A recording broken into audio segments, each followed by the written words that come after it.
معاشرے کے اندر یہ جو رویہ اس وقت اختلاف کا ہے، افتراق کا ہے، تفرقے بازی کا ہے، اس کو کیسے دور کیا جا سکتا ہے؟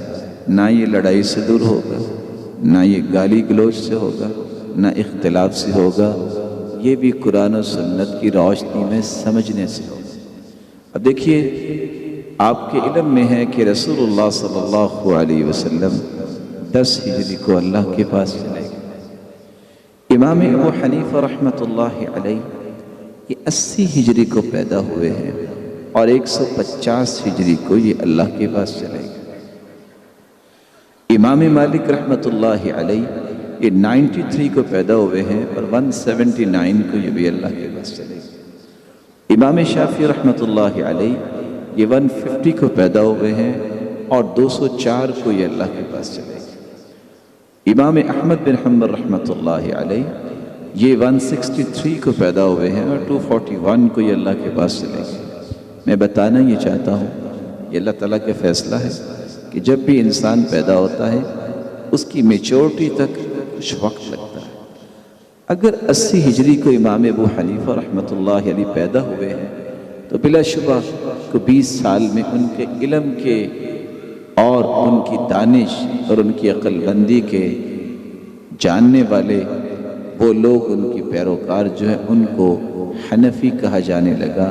گویا کہ یہ ابتدا 100 کے لگ بھگ۔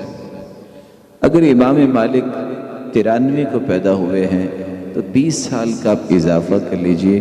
میں نے ویسے 20 کہا ہے، اگر نہ احناف تو کہتے ہیں سن رشد 25 سال کی ہوتی ہے۔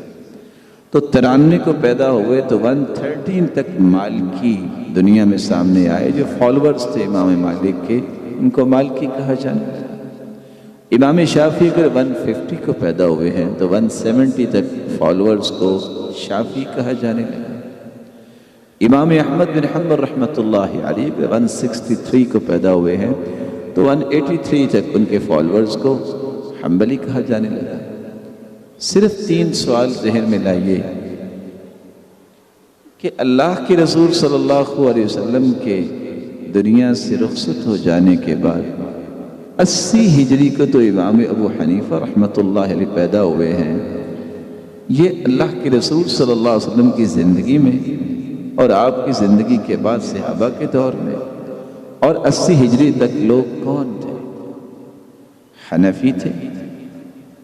اس وقت تک تو امام ابو حنیفہ رحمۃ اللہ علیہ پیدا ہی نہیں ہوئے۔ کیا وہ مالکی تھے؟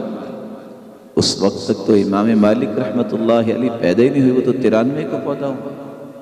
کیا وہ شافعی تھے؟ اس وقت تک تو امام شافعی رحمۃ اللہ علیہ پیدا نہیں ہوئے، کیونکہ وہ بھی 150 میں پیدا ہوئے۔ کیا وہ حنبلی تھے؟ وہ بھی 163 میں امام احمد بن حنبل رحمۃ اللہ علیہ پیدا ہوئے ہیں۔ وہ تو امام پیدا نہیں ہوئے تھے، فالورز کہاں سے آنے تھے؟ یہ پہلا سوال غور سے انسان کو اپنے آپ سے پوچھنا چاہیے۔ دوسری بات، کیا جو 80 ہجری سے پہلے پیدا ہوئے، اسلام پہ زندگی گزاری، فوت ہو گئے، وہ جنت میں جائیں گے؟ صحابہ بھی ہیں، تابعین ہیں، جنت میں جائیں گے کہ نہیں جائیں گے؟ اگر وہ جنت میں جائیں گے قرآن پہ عمل کرتے ہوئے، حدیث پہ عمل کرتے ہوئے، اور ان چاروں فرقوں میں سے کسی کی طرف انہوں نے نسبت نہیں کی کیونکہ یہ تھے ہی نہیں، تو آج آپ بھی اگر بغیر لڑائی کے، بغیر فساد ڈالے، قتل و غارت اور گالی گلوچ اور بدتمیزی کرنے کے بغیر قرآن و سنت کے مطابق آپ زندگی گزاریں، سب علماء فقہا کا احترام کرتے ہوئے آپ اگر عمل کرتے ہیں تو رب تعالیٰ مجھے اور آپ کو بھی جنت دیں گے۔